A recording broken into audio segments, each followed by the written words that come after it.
우리는 우리 앞에 일어날 일을 전혀 알 수 없습니다. 단 1분 앞도 사실은 예측할 수 없습니다. 그렇지만 우리는 잠들기 전에 내일 하루를 놓고 하루의 계획을 세워봅니다. 매월 1일이 되면 달이 바뀌면 또 그 한 달에 새로운 계획을 세워봅니다. 해가 바뀌고 1월 1일이 되면 또 한 해의 계획을 세우고 그렇게 10년, 20년의 계획도 우리는 세우고 있습니다. 하지만 실제로 어떤 일이 일어날지, 나의 예상대로 그렇게 되어질지 안 될지는 그때가 되어 봐야지만 알 수 있는 거죠. 계획을 세워보지만 계획대로 될 수 없는 것이 우리의 인생입니다. 어쩌면 인생은 한 치 앞도 알 수 없는 세옹지마라는 말이 맞을지도 모르겠습니다. 우리는 우리 앞에 있을 일을 알지 못합니다. 하지만 하나님께는 모든 시대, 모든 사람, 모든 활동에 대한 계획표가 있습니다. 그렇다라고 오늘 성경이 기록하고 있습니다. 우리 본문 1절과 11절 말씀을 우리 화면을 보시면서 같이 한번 읽어보겠습니다. 시작. 범사에 기한이 있고 천하 만사가 다 때가 있나니 하나님이 모든 것을 지으시되 때를 따라 아름답게 하셨고 또 사람들에게는 영원을 사모하는 마음을 주셨느니라. 아멘. 범사에 기한이 있고 천하 만사가 때가 있다. 하나님의 계획 안에 하나님께서 모든 것을 지으시고 운영해 가신다라고 말하고 있습니다. 여기 1절 말씀을 예전 성경에서는요, 개역 한글 성경에서는 화면 부탁드립니다. 천하의 범사가 기한이 있고 모든 목적이 이룰 때가 있나니. 기억하실 거예요. 목적을 이룰 때가 있다 이렇게 번역되어 있고, 최근 번역인 새번역 성경에서는 모든 일에는 다 때가 있다. 세상에서 일어나는 일마다 알맞은 때가 있다. 이렇게 번역하고 있습니다. 똑같은 히브리어지만 조금 그 문맥을 약간 어역하면은 이런 의미들도 찾아볼 수 있다라는 거죠. 목적을 이룰 때, 즉 일이 이루어질 때가 있다. 모든 일들은 하나님이 정하신 알맞은 때에 일어나게 된다라고 말하고 있습니다. 그래서 11절 말씀에 보면 모든 것을 때를 따라 아름답게 하신다. 아름답게 하셨다. 새 번역에서는 제때에 알맞게 일어나도록 만드셨다. 이렇게 번역을 하고 있는 것입니다. 하나님이 하신 일을 우리는 처음부터 끝까지 전혀 깨달을 수가 없지만, 그러나 하나님은 모든 일이 제때에 알맞게 일어나게 하신다. 하나님의 계획대로 모든 일을 이루어 가신다라는 말씀입니다. 그 이어지는 2절부터 8절까지 말씀은 우리가 너무 잘 아는 말씀이죠. 태어날 때가 있고 죽을 때가 있고 이럴 때가 있고 저럴 때가 있고, 인간을 위해 두신 때에 대해서 14가지의 쌍으로 이야기하고 있습니다. 인간은 나면서 죽기까지 모든 삶이 하나님 안에 있다라는 것입니다. 하나님의 계획 속에 있다라는 것입니다. 사람은 자기의 의지와 상관없이 이 땅에 태어납니다. 그리고 자기가 원치 않아도 죽음을 맞이하게 됩니다. 인간뿐 아니라 모든 피조물 역시도 생과 사가 있죠. 그것을 하나님께서 주관하신다는 것입니다. 그 주권이 인간에게는 없습니다. 생명체에는 없습니다. 오직 하나님께만 있습니다. 그래서 씨를 심을 때가 있고 심은 것을 뽑을 때가 있다. 사람을 죽일 때가 있고 치료시킬 때가 있다. 어떤 병이나 사고를 당했을 때 살아나기도 하지만 살지 못하고 죽음을 맞이하기도 합니다. 살아난다면 우리는 그 하나님 은혜다, 은혜로 치료하셨다라고 고백하지만, 그러나 그것은 우리의 의지로 할 수 있는 것이 아니고 하나님이 해주셔야지만이 살아날 수 있는 것이죠. 심고 뽑는 것이나 헐고 세우는 것, 나라와 민족의 흥망성쇠 역시도 하나님께서 주관하신다. 하나님의 계획된 기한, 계획된 때를 따라 이루어지는 것이다 라는 것을 이야기하고 있습니다. 4절 말씀 같이 한번 읽어볼까요? 4절 성경 보시면서 같이 읽읍시다. 시작. 울 때가 있고 웃을 때가 있으며 슬퍼할 때가 있고 춤출 때가 있으며. 인생은 나면서 죽을 때까지 쉼 없이 슬픔과 기쁨을 오가면서 그렇게 살아가는 존재입니다. 하지만 이건 역시도 하나님의 섭리 안에 있다라고 저자는 이야기하고 있습니다. 5절에서 6절, 돌을 던져버릴 때가 있고 돌을 거둘 때가 있고 안을 때가 있고 안는 일을 멀리할 때가 있으며 찾을 때가 있고 잃을 때가 있으며 지킬 때가 있고 버릴 때가 있으며. 여러분, 조건과 시기에 따라서 우리에게 있는 어떤 귀중한 것이 무가치하게 여겨질 때가 있습니다. 또 하찮은 것이라 할지라도 그것을 지키기 위해서 막 붙잡고 씨름해야 되는 경우들도 있습니다. 한번 예를 들어 볼까요? 여러분, 연애하실 때 사랑하는 배우자에게 열심히 써주셨던 연애 편지들 다 어디가 있습니까? 그때는 그거 한 장 한 절 얼마나 아끼고 막 정성을 다해 쓰셨죠, 맞죠? 연애 편지 써보셨죠? 그때 그렇게 소중히 여겼던 그것이 지금은 어디가 있습니까? 어떤 것은 쓸모가 있어서 지킬 때가 있고 어떤 것은 쓸모가 없어져 버릴 때가 있습니다. 아무리 좋은 옷감이라고 해도 그냥 찢어버려야 할 때가 있고, 반대로 별 중요하지 않은 옷이라 해도 그 헤어진 부분을 꼬매야 될 때가 있습니다. 어떤 인생의 어떤 대의를 위해서 잠잠해야 할 때가 있는가 하면, 모두가 침묵할 때에 나는 그 진실을 알리기 위해서 목숨을 걸고 나서야 될 그런 때도 있습니다. 어떤 경우에는 큰 죄인이라 해도 사랑해야 할 때가 있고, 어떤 경우에는 가족이라고 해도 미워해야 할 때가 있다라는 것입니다. 이웃 나라와 전쟁을 해야 할 때가 있고, 어떤 때는 화해를 해야 할 때도 있습니다. 언제 그렇게 해야 할까요? 사람은 알지 못합니다. 사람은 그 누구도 알맞은 때를 알지 못합니다.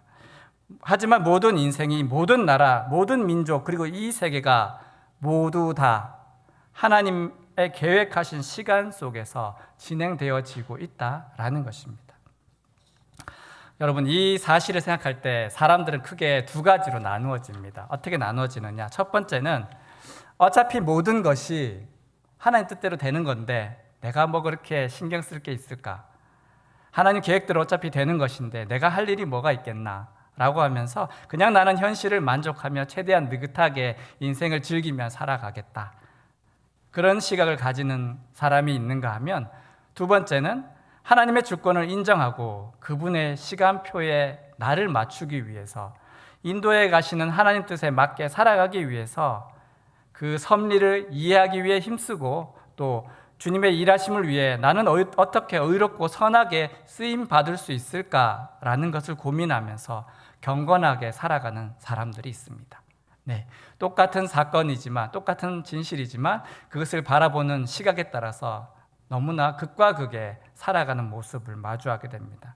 여러분은 어떤 삶의 자세를 갖고 살아가고 계십니까? 그냥 오늘 이만하면 됐어, 만족하면서 즐겁게 하면 끝나면 끝인가요? 아니면 내가 하나님 때를 어떻게든 맞춰봐야지, 어떻게든 이 시기에 하나님 뜻을 이루기 위해서 내가 이렇게 애써야지 라는 마음으로 살아가고 있습니까? 여러분, 첫 번째 자세, 어차피 때가 되면 이루어질 것이기 때문에 나는 아무것도 안 해도 된다. 어차피 이루어질 거니까 나는 아무것도 안 해도 된다. 내가 뭘 해서 바꿀 수 있는 게 있겠어? 라고 하면서 무각성, 무가치, 무감각으로 살아가는 것은 결코 하나님의 주권에 순복하는 모습은 아닌 줄 압니다.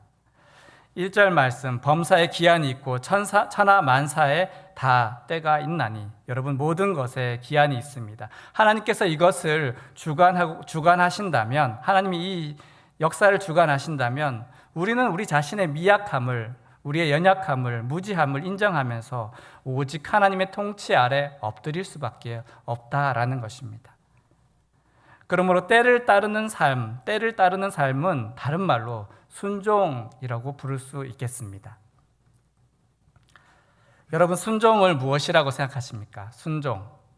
저는 오늘 말씀에서 이것을 하나 생각했습니다. 순종은 수동적으로 따라가는 것이 아니라 적극적으로 그분의 때에 맞게 살아가기 위해서 애쓰는 것이다 라는 것입니다. 아직 이루어지지 않았다 해도 하나님이 주신 약속이 있다면, 그 약속이 있다면 그 때를, 그것이 이루어질 것을 믿으면서 때를 기다리는 것이 바로 순종이다 라는 것입니다. 시를 하나 소개해 드리겠습니다. 황지우라는 시인이 쓴 너를 기다리는 동안이라는 시입니다. 세상에서 기다리는 일처럼 가슴 애리는 일 있을까? 내가 오기로 한 그 자리, 내가 미리 와 있는 이곳에서 문을 열고 들어오는 모든 사람이 너였다가 너일 것이었다가 다시 문이 닫힌다. 사랑하는 이여, 오지 않는 너를 기다리며 마침내 나는 너에게 간다. 남들이 열고 들어오는 문을 통해 내 가슴에 쿵쿵거리는 모든 발자국 따라 너를 기다리는 동안 나는 너에게 가고 있다. 이 시를 지은 저자의 기다리는 마음이 느껴지십니까? 문이 열릴 때마다, 발소리가 들릴 때마다 내가 기다리는 그 사람일까? 그 사람일까? 네, 애타는 마음으로 기다리고 있습니다.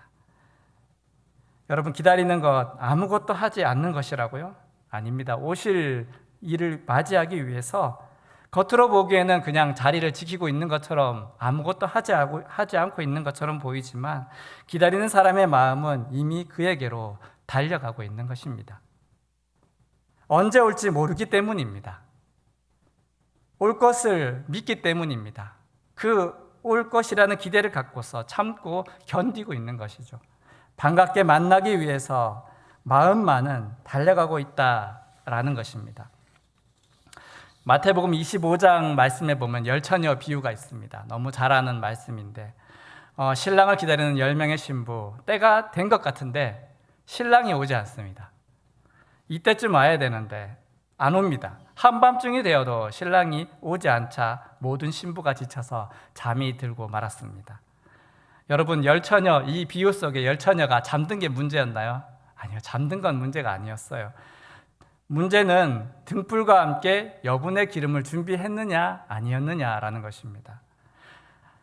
기름을 준비한 5처녀는 신랑을 맞이할 수 있었습니다. 하지만 여분의 기름을 준비하지 않은 5처녀, 그들은 결혼식에 참여하지 못했습니다. 신랑이 예정대로 도착했다면, 예정했던 그 시간에 왔다면 이런 일은 일어나지 않았겠죠. 아무 문제가 없었을 것입니다. 그런데 문제는 신랑이 그녀들이 기대했던 그 시간까지 오지 않았던 것입니다.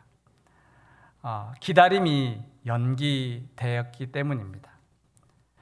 여러분, 기다림은 언제나 연기되는 것 같습니다.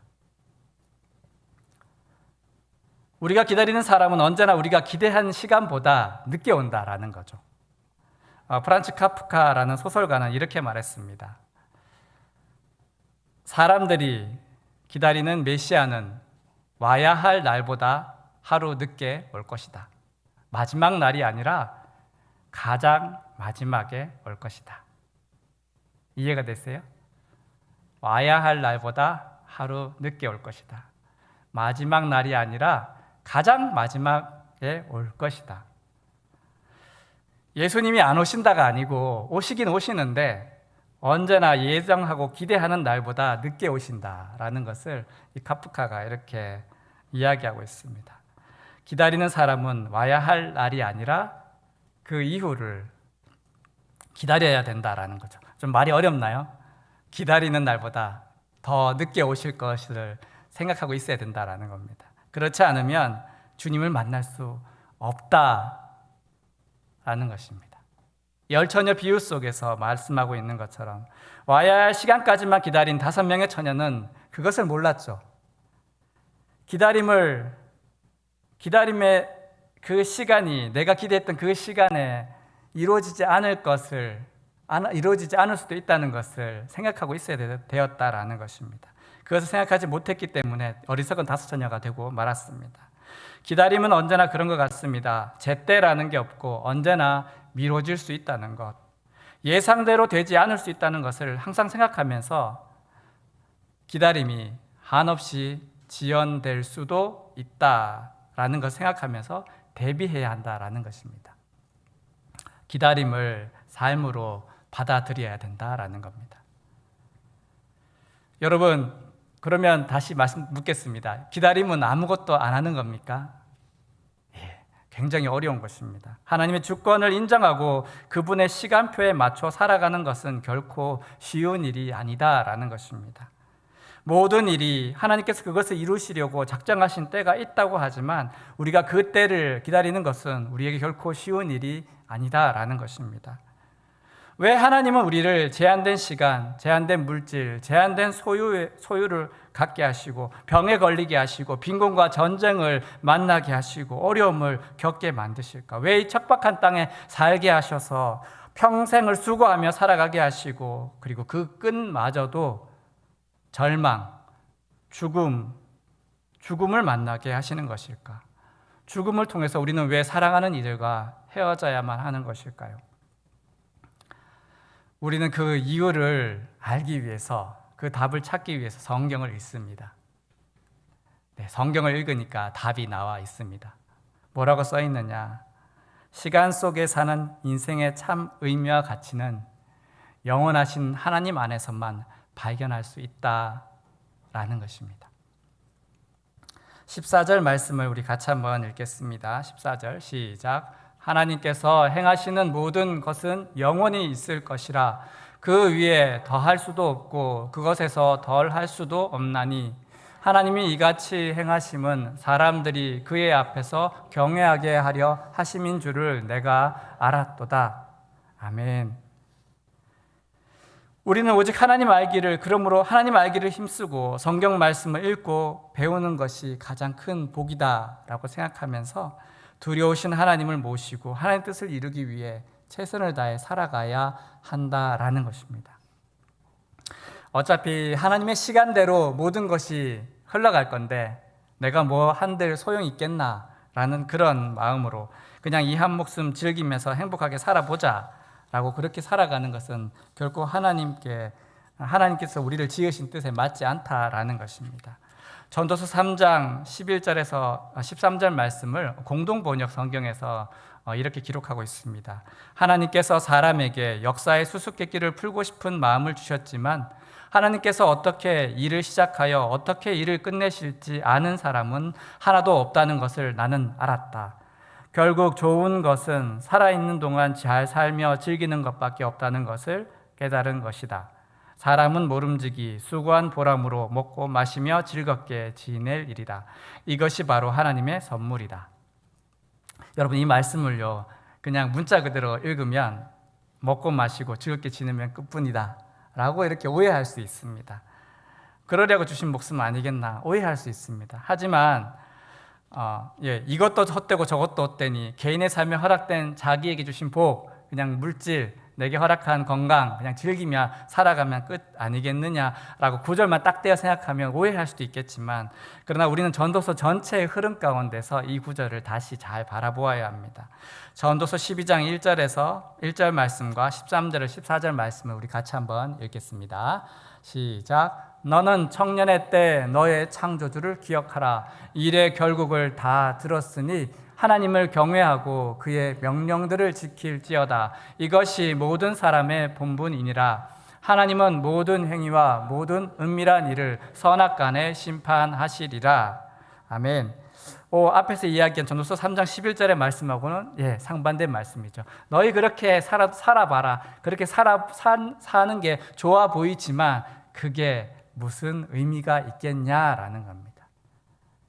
역설적으로 반어법적으로 이야기한 것이죠.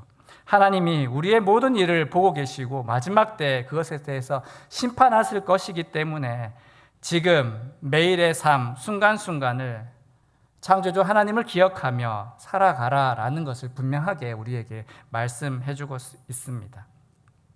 그래서 오늘 저는 이 오후 설교를, 창립주일 오후 설교를 저것을 버리고 이것을 취한다라는 제목으로 한번 정해보았습니다.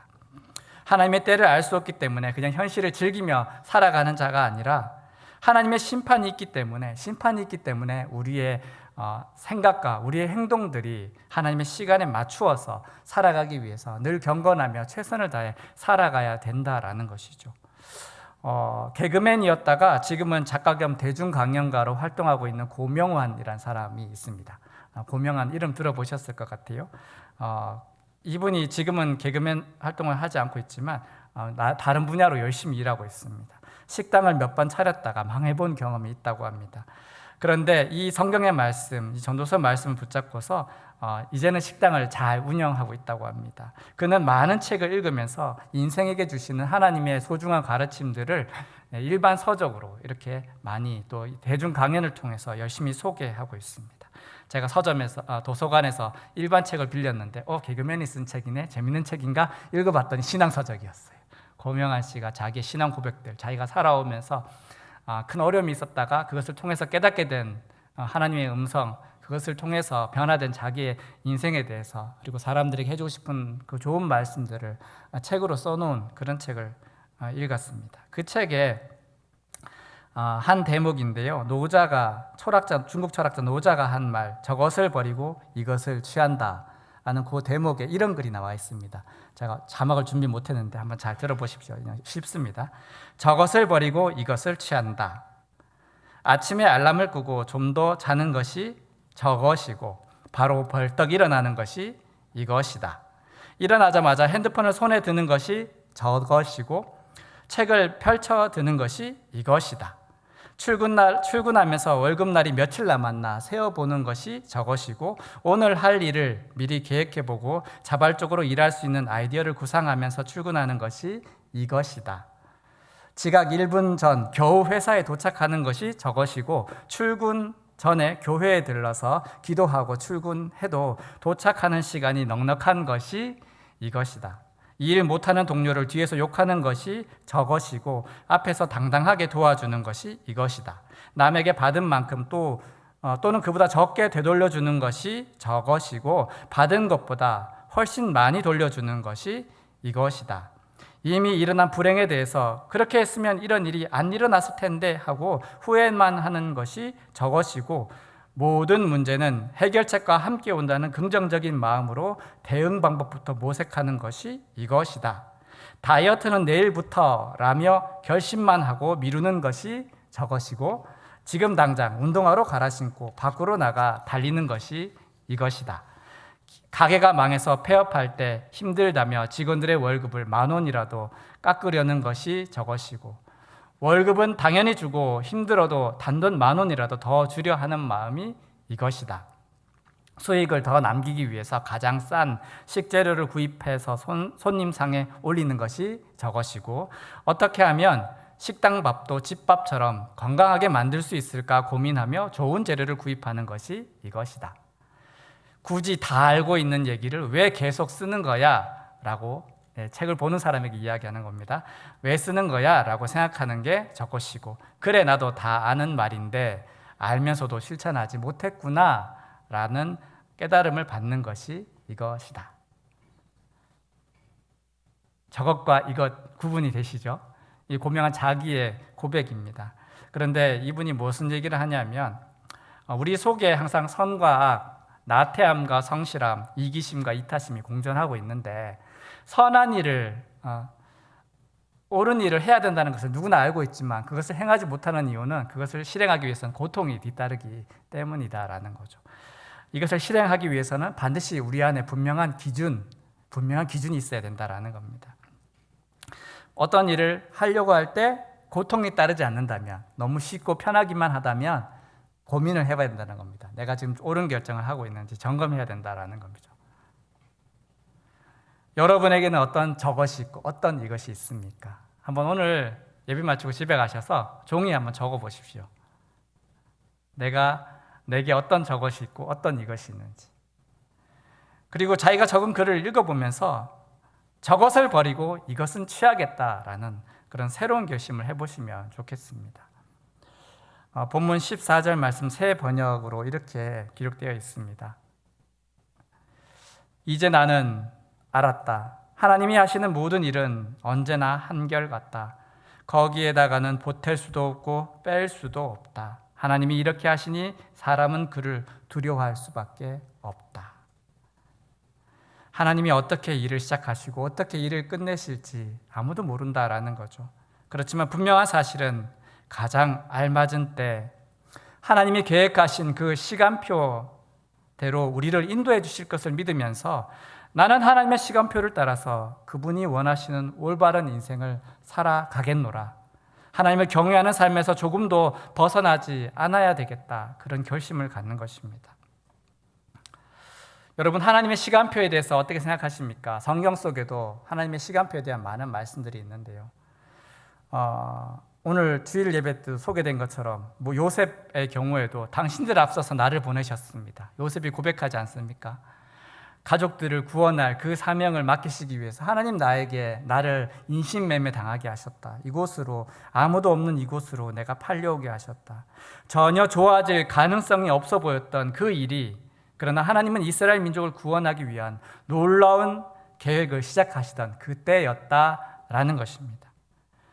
하나님의 시간표는 또 이런 것입니다. 애굽에서 종살이하던 이스라엘 민족, 파라오는 이스라엘 민족이 많아지는 것을 경계하면서 남자아이가 태어나면 모두 강물에 던져 죽여라 라고 이야기했습니다. 그 학살 명령을 내렸던 그때 하필이면 모세가 태어납니다. 좋은 때에 태어나야 되지 않을까요? 그런데 가장 어려운 때 모세를 태어나게 하셨습니다. 사도행전 7장에서 스데반은 이렇게 설교하였습니다. 그때 모세가 났는데 하나님 보시기에 아름다운지라 그의 아버지 집에서 석 달 동안 길리더니 모세가 태어났는데 보시기에 아름다웠다. 상황이 이런 상황이면 애가 태어나면 안 되지 않습니까? 그건 불행이잖아요. 저주잖아요. 모든 아이들이 죽임을 당하는 그때 하나님은 모세를 태어나게 하셨고 그 모세를 통해서 출애굽의 놀라운 구원의 역사를 시작하신 것입니다. 가뭄 때문에 나오미와 롯은 다시 베들레헴으로 돌아오게 됩니다. 거기서 먹을 것을 구하려고 추수 끝난 밭에 들어가서 롯이 이삭 줍기를 했습니다. 이삭을 주었던, 근데 그 밭이 하필이면 보아스의 밭이었던 것이죠. 이 일은 인간이 보기에는 그냥 우연히 일어난 것 같아 보입니다. 하지만 하나님은 오묘한 계획 속에 이제 나오미와 룻의 가정이 하나님의 놀라운 구원을 베풀어 주시는 것을 바로 이때부터 시작하고 계셨던 것입니다.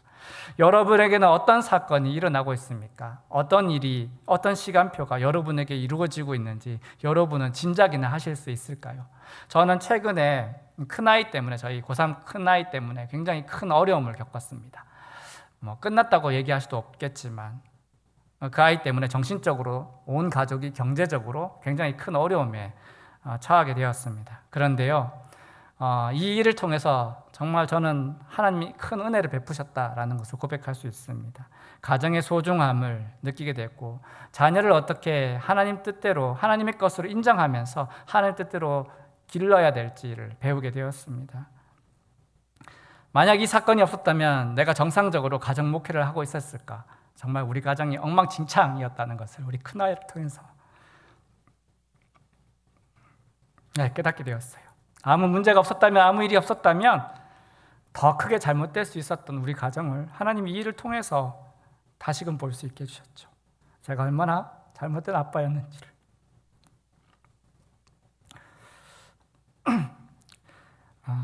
우리 가정, 자녀들의 신앙과 인생에 있어서 하나님이 얼마나 중요한 분이신지를 저는 배우게 됐습니다. 그렇게 하나님의 시간을 또 저에게 허락해 주셨습니다. 여러분, 인간은 시작과 끝을 알지 못합니다. 언제 이 땅에 우리에게 종말이 찾아올지 모릅니다. 그래서 11절 말씀처럼 모든 사람에게 영원을 사모하는 마음을 주셨습니다. 이것은 하나님께서 인간에게 주신 아주 특별한 선물입니다. 죽음이 있기 때문에 삶을 소중히 여길 수 있는 것이죠. 끝이 있기 때문에 영혼을 바라보게 되는 것입니다. 인간이 영혼을 사모하는 존재가 아니라면 이 땅 위에서의 삶이 무슨 가치가 있을까요? 인간은 자신의 한계 앞에서 영혼을 사모하며 소망을 품게 됩니다.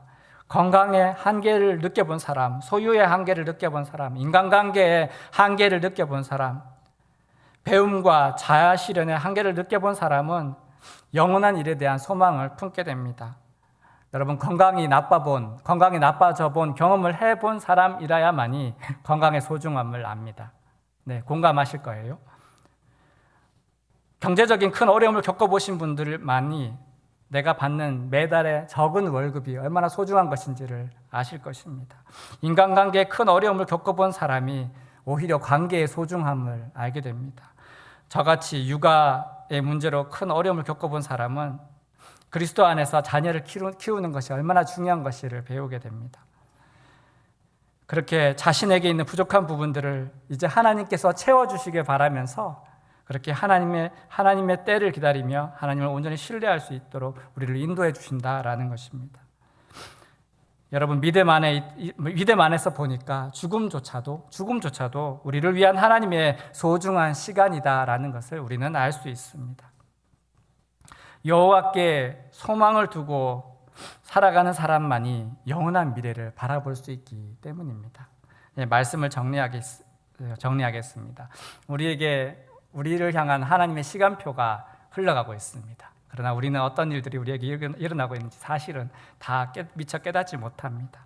때로는 하나님 주신 약속들이 있어서 그것을 기대하며 살아가지만 이루어지지 않는 그 현실 때문에, 그 약속과는 너무 상반된 지금의 현실 때문에 가슴을 쥐어짜고 하나님께 매달려 기도해야 되는 그런 상황 가운데 있는 분도 있을 것입니다.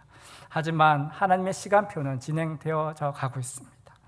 우리는 다 알 수 없습니다. 다 알 수 없지만 분명한 사실, 하나님께서 이끌어가고 계시다라는 것. 그렇기 때문에 우리의 고난도 하나님께 감사해야 될 이유가 되고, 기쁜 일이 있을 때는 우리가 하나님께 찬양을 올려드리며 우리가 그렇게 살아갈 수밖에 없는 것이죠.